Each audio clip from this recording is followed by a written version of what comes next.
Olá, sejam muito bem-vindos ao módulo 5, Transtorno Opositor Desafiador na Família. Nessa aula 1, nós vamos ter algumas orientações para lidar com o TOD na família. Vamos começar com uma orientação bastante pertinente, na minha opinião.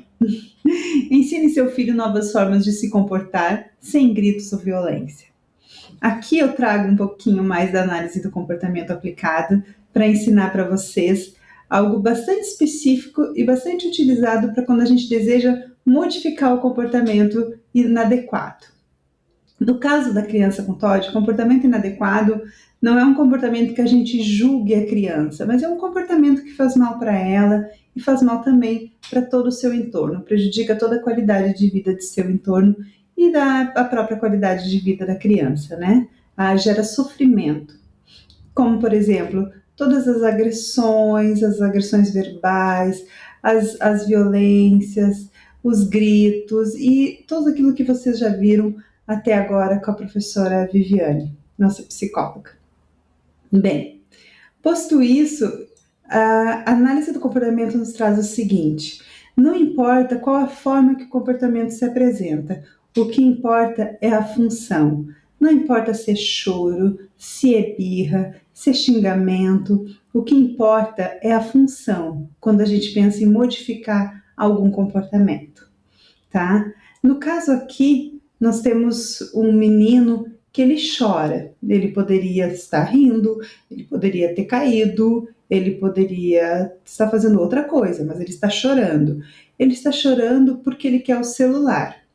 O celular é a função. Querer o celular, pedir o celular, desejar o celular é a função do seu comportamento de choro.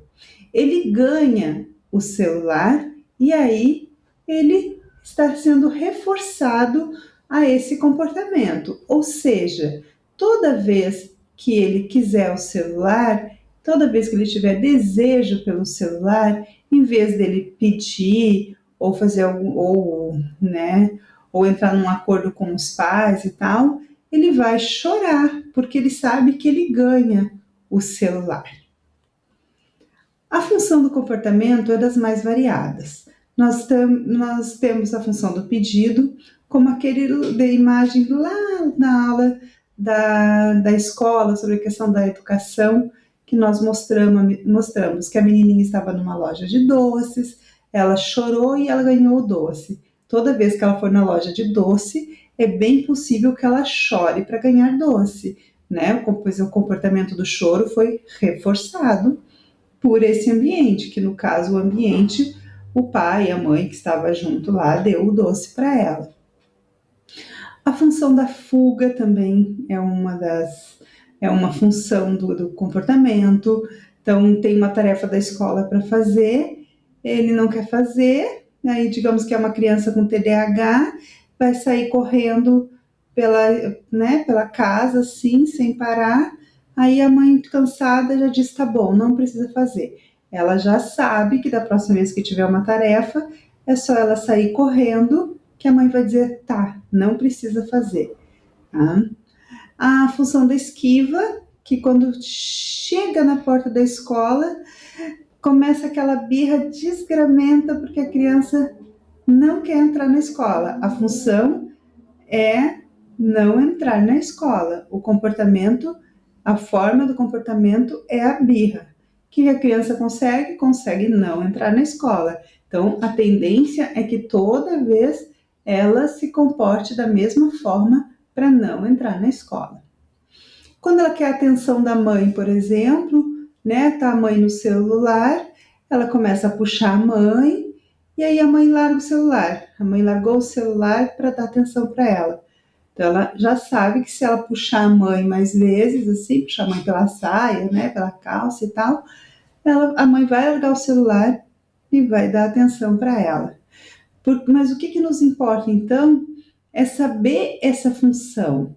E quando a gente sabe a função, a gente tem que saber que devemos ensinar uma nova habilidade para essa criança, ensinar uma nova forma dela conseguir cumprir essa função.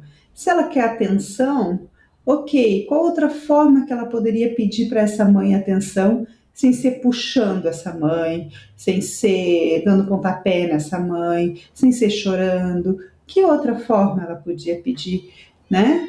E isso é bem importante da gente saber, bem importante da gente reconhecer no comportamento do nosso filho com Todd.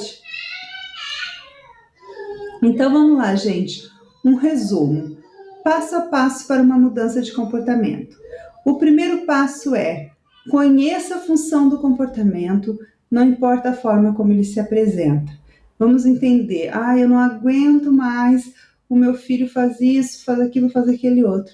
Tá? Vamos respirar e entender que não conhecer a função do comportamento, o porquê que ele faz isso, que essa criança com TOD, ela também tem uma razão daquele comportamento. Em que momento que ele faz aquilo, por que que ele faz? E o que que eu quero ensinar para que ela consiga exercer aquela função? Qual habilidade que eu preciso ensinar? Essa é uma pergunta que eu tenho que me fazer. Eu quero que ele aprenda a pedir verbalmente. Mãe, você poderia me emprestar o seu celular agora? Né? Daí você tem que ensinar isso para ele repetidamente, repetidamente.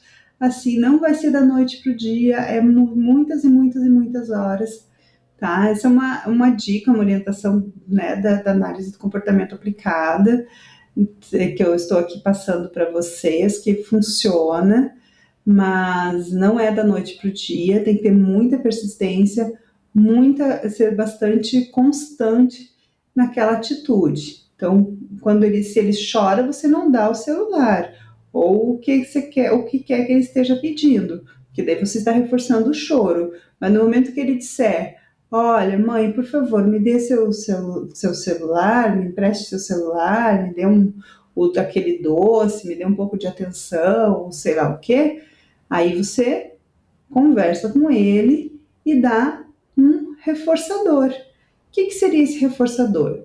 O reforçador pode ser um parabéns, pode ser um muito bom, pode ser uma estrelinha um quadro de adesivos, quando ele conquista, né, quando ele conseguiu exercer essa nova habilidade. Pode ser se ele conseguiu exercer essa habilidade por 5 dias seguidos, no quinto dia vocês vão conseguir, ele vai poder ter uma recompensa na lista de recompensas que vocês vão ter, que nós vamos ver em outra aula. Tem várias formas de reforçar esse comportamento. Essa seria a primeira dica. Então, só para deixar claro em termos teóricos, reforço e reforçadores, né? Não é aquilo que eu entrego para a criança, mas é tudo aquilo que aumenta as chances do comportamento ocorrer de novo. Então, reforço positivo é sempre aquilo que eu ganho, acrescento alguma coisa. Quando eu dou o celular, quando ela chora, eu dou o celular, eu estou reforçando, mas quando eu tiro ela da sala, quando ela faz alguma coisa na sala, justamente porque ela quer sair da sala de aula, né, eu estou dando reforço negativo. Ela conseguiu o que ela queria, ela saiu. Isso só para deixar claro em termos teóricos, e como eu sempre, né, já disse para vocês aqui, deixem suas dúvidas lá na parte dos comentários aqui do curso, que vai ser o maior prazer em responder. Vamos ter o maior prazer em responder. Bem, uma outra dica, além dessa mudança de comportamento, é a questão das rotinas, gente. A rotina é essencial para manter a criança mais calma, mais centrada, diminuir a ansiedade, mas é claro que a gente sabe que nem sempre a gente consegue manter aquela rotina ao pé da letra, né? E muito menos aquela rotina com aquele horário marcadinho, gente, que a mãe, assim, eu sou mãe de 3, né? Sabe que não é assim que funciona. Mas é importante que os pontos críticos do dia, hora de acordar, hora da refeição, hora de dormir, elas estejam bem organizadas para a criança conseguir se centrar, saber o que vem, saber que aquilo é uma regra muito clara dentro da família. É importante também fazer isso de forma gráfica, um desenho, tá? E E lembrar-se de colocar algo agradável para fazer depois das atividades que gerem maior resistência. Então, se seu filho tem resistência para tomar um banho, né, ou então para escovar os dentes, assim, cada vez que vai escovar os dentes é aquela briga. Então, a gente tem aquele roteiro da escova os dentes. Olha, depois de escovar os dentes, vamos fazer tal jogo, vamos ler tal gibi, vamos assistir tal desenho para fazer. Então, vamos fazer isso bem rapidinho para a gente dar tempo de fazer essa atividade que você gosta.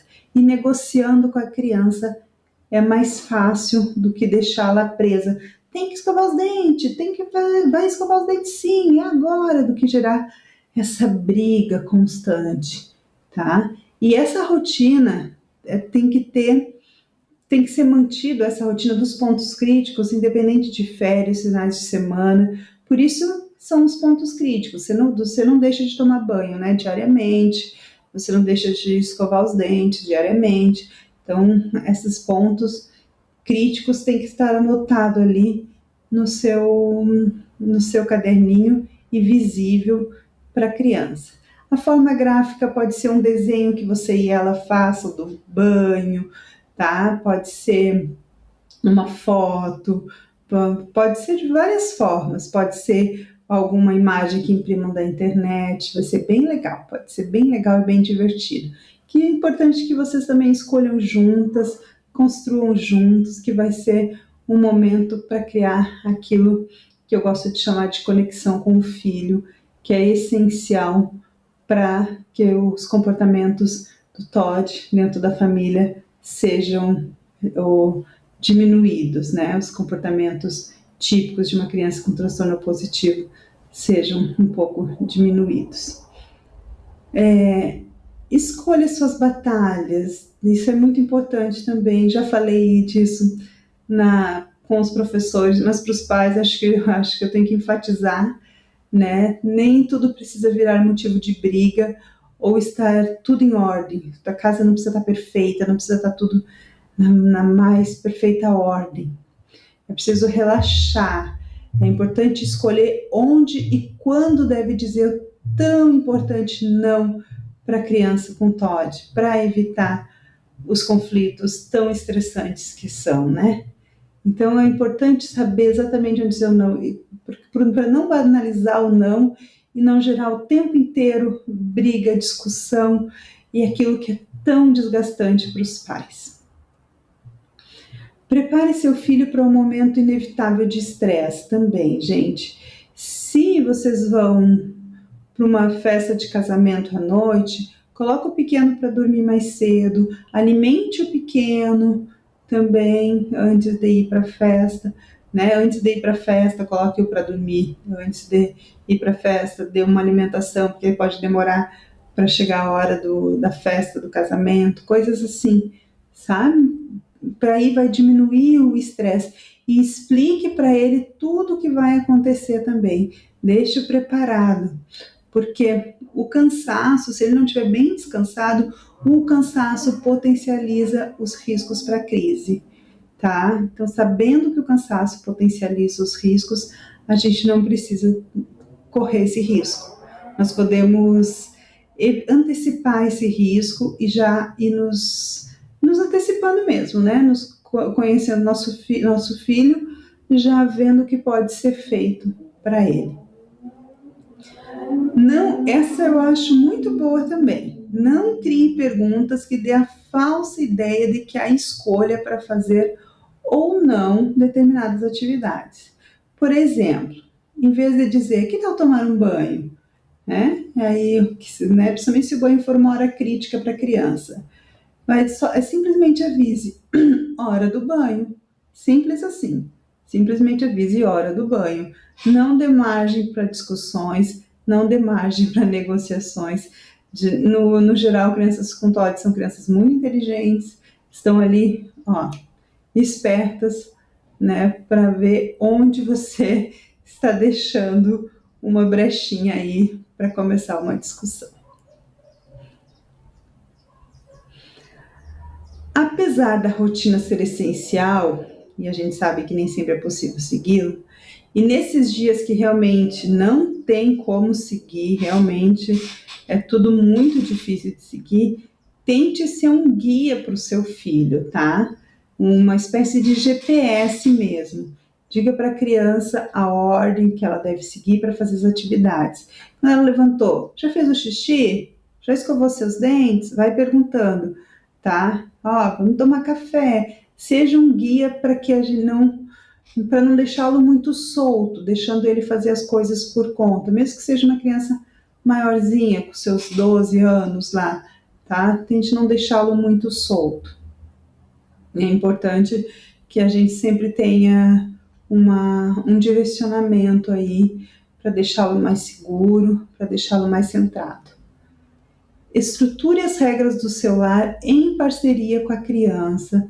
Se possível, deixe-os expostos, geladeira ou porta-retrato, e não ultrapasse as 5 regras. Temos regras, são 5, que caiba na palma, né? Que caiba nos dedos de uma mão. As regras, que a criança possa memorizar essas regras e que esteja visível.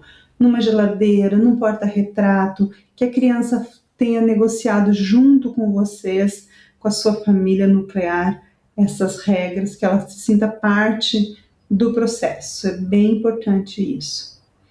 Não adianta também colocar 10, 20, 30 regras que nem você vai dar conta de respeitar todas o tempo inteiro. Então, que seja uma série de regras curtas, mas que realmente sejam muito importantes para o andamento da família. Desenvolva uma técnica para se acalmar que possa usar dentro e fora de casa. Use e ensina para o seu filho, como por exemplo, técnica de respiração, né? Tem inúmeras técnicas de respiração que podem ser utilizadas, cheirar a florzinha, né? Encher o balão e tal. Tem muitas técnicas de respiração que podem ser utilizadas para nos momentos de crise, ele sentir que está vindo aquele momento de crise, você lembra, olha, quem sabe a gente cheira a flor, quem sabe a gente infla o balão, né? Faz tal técnica, tá. É bom sempre ter algumas cartinhas na mão nesse sentido. Higiene do sono é fundamental para baixar o nível de estresse e irritabilidade. Então, que eu tenha sempre uma rotina na hora de dormir, tá? Uma rotina bem clara na hora de dormir. Por exemplo, tomar banho, escovar os dentes e agradecer ou rezar, agradecer de acordo com as suas crenças, né? E aí apagar as luzes e dormir. Coisas simples, tá? Mas que tem aquela rotina diária. Ou então arrumar as coisas para a escola, para o outro dia, ler um gibi, e se vocês não têm momento de oração, dar boa noite para todo mundo e apagar as luzes e ir dormir. Assim, coisa simples, rápida e que é importante seguir com uma certa constância também. Praticar atividades físicas como lutas pode contribuir para aumentar o nível de disciplina e de atenção, tá? O nível da disciplina para entender a luta não como uma forma de agressividade, de violência, mas tem toda uma filosofia, que pode ser aprendida e respeitada, e que pode ser muito benéfica para o nosso filho com TOD, tá? Essas são algumas orientações que eu gostaria de deixar. Depois nós vamos para a aula 2, que vem mais um pouquinho de orientação. Beijo da Prof. Tati e até mais.